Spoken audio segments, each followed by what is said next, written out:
Hey guys, welcome back to Proc Nation, and in this video, we're going to be reviewing the Redmi Note 9S. So stick around for the whole video because we're going to be answering a lot of your questions.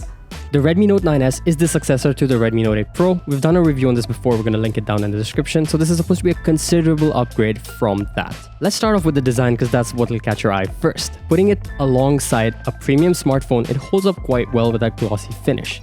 You've got the quad camera set up at the back with this cute alien looking thing in the camera housing. The Redmi branding at the bottom of the phone, and the fold feels pretty great in the hand. It's not too light and not too heavy. We've got the fingerprint sensor in the power button on the right side of the phone. It is fast, snappy and responsive, which is exactly what you need from a fingerprint sensor. Unlike the optical sensors on other phones, which are quite unreliable at times, I prefer this over that.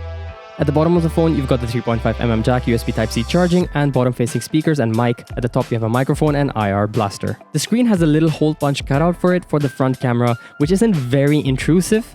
Speaking of the screen, it's a 6.67-inch Full HD Plus dot display, which is very impressive with its screen-to-body ratio. It is quite bright in direct sunlight and has pretty decent sharpness. It's great for consuming content on it, like watching videos and even playing games. Speaking of gaming, the Redmi Note 9S has a Qualcomm 720G processor and a massive battery of 5020 mAh, which basically means you'll be able to game for quite a while without having to recharge your phone again. The 720G is able to handle gaming quite smoothly, and with my testing of Call of Duty Mobile, I actually got my first Battle Royale win playing it for the very first time on this phone, which was really great and smooth. So let's just get to the camera because basically everyone in the poll wanted to see that. I was very impressed with the previous Redmi Note 8 Pro, so I was really looking forward to trying out the Note 9S. So we've got 4 cameras at the back, 48 megapixel main shooter, 8 megapixel ultra wide, 5 megapixel macro camera, and a 2 megapixel depth sensor. The camera software is exactly the same as all Xiaomi phones, running MIUI 11, and feels pretty much the same if you've ever used a Xiaomi phone. So we're going to show you some camera test shots right now. The shot on the left is taken with the main shooter, on the right is with the ultra wide. They both look pretty nice. I also tested out the difference between the regular image and the 48 megapixel. On the screen, you can't really see the difference, but there is a lot more detail on the one on the right.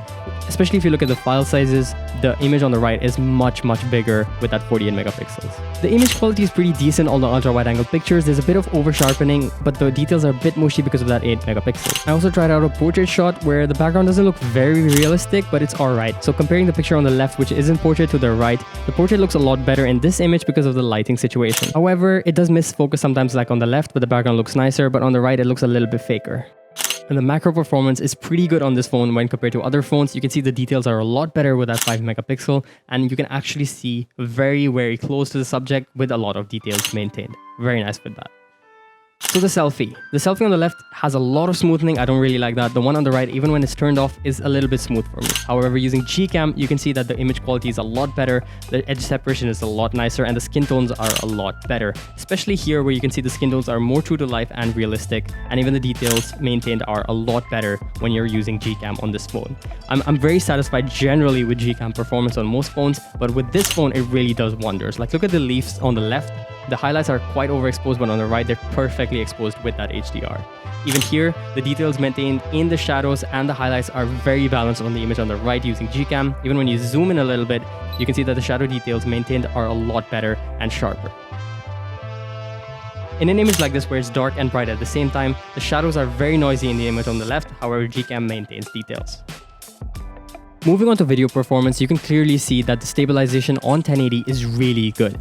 Image processing is pretty decent. There's a little bit of fringing, but the colors are quite vibrant, but that's okay. And it looks pretty nice with the stabilization. However, when you switch to the 4K mode, there is no stabilization. It's a lot sharper, but it's very shaky.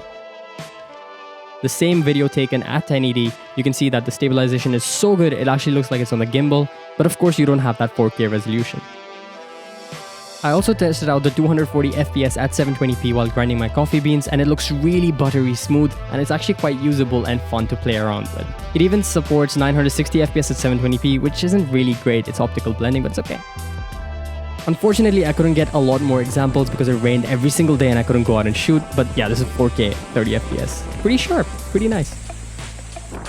Moving on to additional features, you also have that IR blaster for the remote, so you can click in, add different devices, and anything with infrared will show up with details, and you can turn it on, off, change temperature, everything you want for the ACs or TVs, which is really great. Now the version that we had for testing was a 4GB 128 storage with MIUI 11, but you can also get the 6GB with 256GB storage variant. Alright, so with all of that out of the way, who is this phone really for? So if you're looking for a budget phone that can do everything from gaming to photography to having a long battery life, the 6GB variant of the Redmi Note 9S with GCam installed might just be the best budget monster you can find on the market right now. Definitely the combo of all those three things together is really gonna kick this out of the park. You get the 6GB RAM, you get the 5000 mAh battery with GCam installed on this 48 megapixel camera. It's pretty much the best of all worlds. And that's about it, guys. That is the video. Really hope you enjoyed it. It was a little bit difficult to shoot, but we got it done. I really hope you answered all of your questions, and do let us know in the poll and in the comments below whether or not you think Redmi is probably in the list of the best budget phones in the market right now. Did you like the camera quality? The battery life is good enough for you or not? So just let us know in the poll and in the comments what you think about the Redmi Note 9S. So thank you guys for watching, and we'll see you again in the next video. Take care.